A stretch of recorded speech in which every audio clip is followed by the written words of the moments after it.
In the wise words of the Southern rap artist Pimp C, it is time for the Atlanta Falcons to get off the boo-boo, man. So here we are. The Atlanta Falcons lose to the Miami Dolphins 34-10. And just like last week when I was complaining about consistency and them constantly being inconsistent, it reared its ugly head again today. So what are we going to talk about first? The offense or the defense? Let's get into the offense. Really, nothing to really talk about on offense because, again, we only scored 10 points. You had wide receivers out there running routes, not going the correct way. You had overthrows. It just was not a good game. And yet again, it all boils down to the coaching. Zach Robinson, what's going on, bro? I'm not sure what's really happening with you right now. Maybe it's the Oklahoma State coaching job that's on your mind. Maybe it's the pressure from like the fans and outside noise and media. But right now, you are not calling good games. And yes, you are a first-time play caller, second year, albeit, but still, second year, you should have some of this down pat. You have other opposing teams reading your offense like, okay, if Charlie Warner, lines up on this side, they're probably going to run to that side. So guess what? Me as a linebacker, I don't really have to do too much thinking. I'm just going to crash. And that's usually what happened most of the game today. It's too predictable. Everybody can see it. You know what I'm saying? Anybody can see it. If we're at home seeing it, you know that defensive coordinators are licking their chops because they're like, oh yeah, this is about to be a gimme right here. So I'm not sure what's going to happen. Maybe Raheem's going to fire another wide receiver coach. Maybe he's going to fire another player. Who knows? But at the end of the day, we all know what the problem is. And the problem is Zach Robinson's play calling. But there has to be some changes because you can't tell me that with this offense of Kyle Pitts, Bijan Robinson, Tyler Algier, Michael Penix Jr., Drake London, Darnell Mooney, and yes, we are marred by injuries. I understand that, but you cannot tell me with that squad that we rolled out there today that you can put up at least 20 points. Maybe the team did just give up on them. Maybe the team just checked out. Maybe the team said, you know what? We don't believe in whatever you're trying to teach us. We don't believe in the culture that you're trying to build here. And honestly, seeing the way they played today, that's exactly what it looked like. Now, the defense, Jeff Ulbrich, this was probably the worst showing that I've seen from the defense all year. And I've been giving the defense praise. But honestly, man, when the defense has to show up every week and be out there for so long, eventually, bro, they're going to break. And this felt like the game that they broke. Nobody was playing inspired. It was like nobody cared. It was like, bro, let's just get this over with so we can go home. J.D. Bertrand as a linebacker is not going to work. Stop trying to make it work. Having him in coverage is not going to work. He's not a good tackler.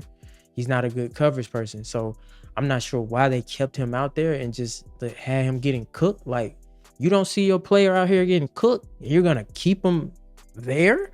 Like, do y'all have money on FanDuel or like Prize Picks? What's going on? Because it seemed like you're doing it on purpose. Or maybe we just don't have the depth that we thought we did. Whatever it is, man, it was terrible today. So with the offense looking bad, the defense looking bad, where do we go from here? Like, as an Atlanta Falcons team, do we just write the season off right now? We're still not out of it, surprisingly, but again, it does not leave me optimistic with this coaching staff. Y'all see what they doing. They are not coaching this team. They do not have this team ready to play. And Arthur Blank hired Raheem Morris to come back in here. It was a retread hire. We probably should have went with somebody else, maybe a little bit more experienced, but nope. They went and hired somebody that they were familiar with. And I feel like for this organization, unless we want to like really, really win, doing stuff like that is going to hold us back. Hiring your friends, that's only going to hold us back. If Rich McKay was a not so good GM, why would you promote him? If Raheem Morris comes into this season with a losing record, why would you give him a job? Would your job hire you if you didn't have the skills to get the job done? Maybe if you knew the boss or the manager. But at the Atlanta Falcons organization, we'll look at your resume and say, it looks like you know nothing about this position that's open. You got the job. And that's essentially what's going on right now. We hire first-time OCs, first-time DCs. We hire people who've been here before. We bring them back. It's time for us to tread new water. So who knows? Maybe it's time for Arthur Blank's son to step up and take the reins. You know what I mean? Like, maybe it's time for some younger blood to come in, start making some decisions and getting rid of people, because right now something has to change. Now, again, the season is, it's salvageable.